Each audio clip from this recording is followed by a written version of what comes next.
Bienvenidos chiquillos a esta nueva cápsula de enfermería médico-quirúrgica. Seguimos con el RAW aire cardiovascular esta parte y vamos a hablar algo en relación a las pruebas diagnósticas de imagen y otras técnicas diagnósticas que son distintas al laboratorio. Dentro de los temas que vamos a revisar en esta oportunidad están los estudios mediante ultrasonido, y ahí vamos a ver las imágenes Doppler, el ecocardiograma transesofágico. Vamos a ver estudios de dinámica con el monitoreo Holter y la prueba de esfuerzo.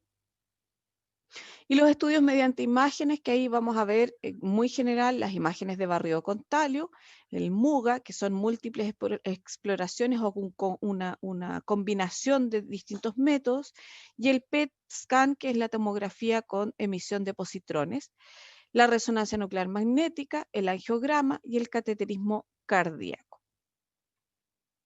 Vamos a partir entonces con los estudios mediante ultrasonido. Dentro de ellos tenemos las imágenes Doppler, que no es nada más que ultrasonido, ¿ya? Dependen de los cambios de sonido que hace la sangre por un punto de un vaso sanguíneo y que éstas reboten en las estructuras cardíacas que producen la imagen. Ahí hay una imagen, ¿no es cierto?, bastante clara de un Doppler cardíaco y se indica cuando hay sospecha de obstrucción periférica, por ejemplo, en una TBP. Ya es uno de los exámenes que más se utiliza. El ecocardiograma lo que hace es valorar la estructura cardíaca, también es un ultrasonido, ¿no es cierto?, que se utiliza un transductor que se va pasando por la zona sobre la que se quiere explorar y las ondas de sonido rebotan, ¿no es cierto?, y a través del efecto Doppler se va tomando la imagen. El ecocardiograma es un procedimiento no invasivo que detecta anormalidades de tipo estructural. Hay un flujo, se puede medir el flujo pericárdico, los trastornos valvulares, los aneurismas ventriculares, los tumores, el tamaño de las cámaras cardíacas, el volumen del latido, el gasto cardíaco y algunas otras anormalidades del corazón y se van, ¿no es cierto?, viendo aquí. El ecocardiograma transesofágico es un procedimiento complejo y se indica en personas específicas que son EPOC o que son obesas, ¿no es cierto? Y que tienen mucha masa que impide la visualización del corazón porque tienen una capa grasa muy, muy grande que impide el uso del transductor propiamente tal o donde la imagen es muy mala. ¿Ya? Y lo que se hace es introducir un transductor que está conectado a un endoscopio flexible que se inserta en el esófago del paciente y a través de la parte de atrás, ¿no es cierto?, por donde pasa el esófago, se va tomando la imagen tal cual como se toma con un ultrasonido normal. Este método es útil para el diagnóstico de la disección aórtica, la disfunción de prótesis valvular mitral, la insuficiencia de la válvula mitral, la endocarditis infecciosa, la cardiopatía congénita, los trombos intracardíacos y los tumores cardíacos. Los estudios de dinámica nos van a permitir saber cómo funciona el corazón. Y uno de los más importantes es el monitoreo Holter, que es una prueba de ritmo cardíaco donde el paciente se controla las 24 horas del día mediante un dispositivo que el paciente porta. Y ahí ustedes ven, ¿no es cierto? Hay equipos más grandes, equipos más chicos, algunos que todavía existen esos que se graban con cassette. Ahora estamos en la era digital, por lo tanto todo es con USB o con microtarjetas. ¿Ya? Pero básicamente es un aparatito, ¿no es cierto?, donde hay 5 electrodos que nos permiten monitorizar el corazón y se va guardando en un equipo, ¿no es cierto?, para poder después sacar un trazado permanente de las 24 horas. Y en el fondo es un monitor que realiza un electrocardiograma en forma continua y automática y este examen se utiliza específicamente para detectar disritmias intermitentes.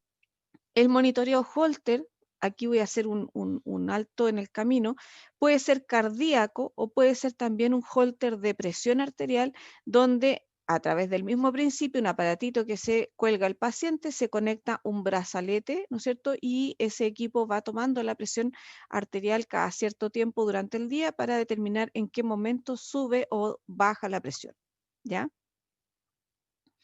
La prueba de esfuerzo o el test de esfuerzo que ustedes van a conocer es un proceso mediante el cual se somete al corazón a un esfuerzo al tiempo que se registra la reacción a este.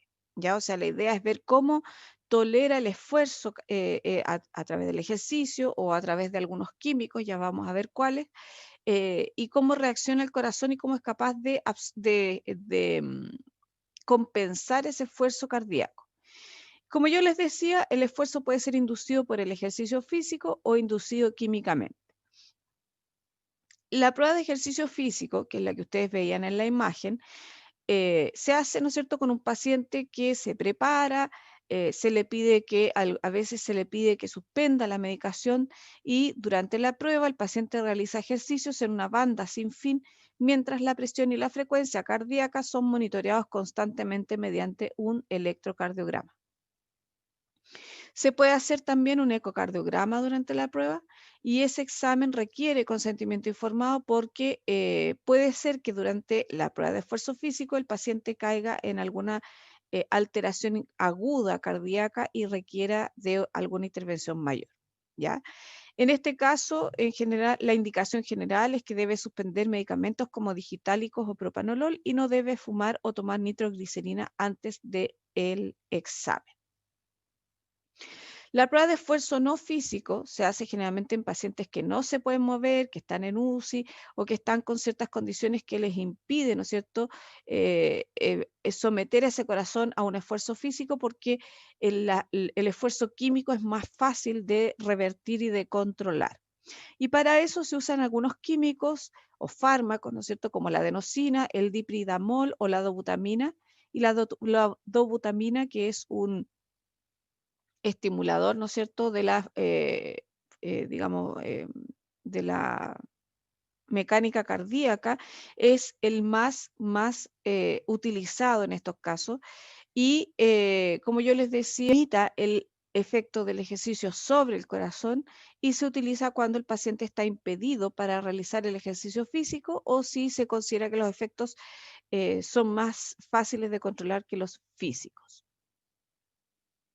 Los estudios mediante imágenes, y aquí pueden haber infinitas combinaciones, yo les traje algunas nomás para que ustedes un poco puedan apreciar cómo se ve, ¿ya? Las imágenes de barrido Contalio se combinan con el test de esfuerzo generalmente, y básicamente lo que se hace es administrar por vía endovenosa talio, que es un agente que se fija en las paredes del corazón, ¿no es cierto?, durante la prueba de esfuerzo y para eso requiere ayuno, ¿ya? Y aquí está, como ustedes pueden ver, más o menos cómo se va fijando el talio a las distintas estructuras del corazón y nos permite de alguna manera evidenciar, ¿no es cierto?, toda la musculatura cardíaca y los distintos aspectos del corazón.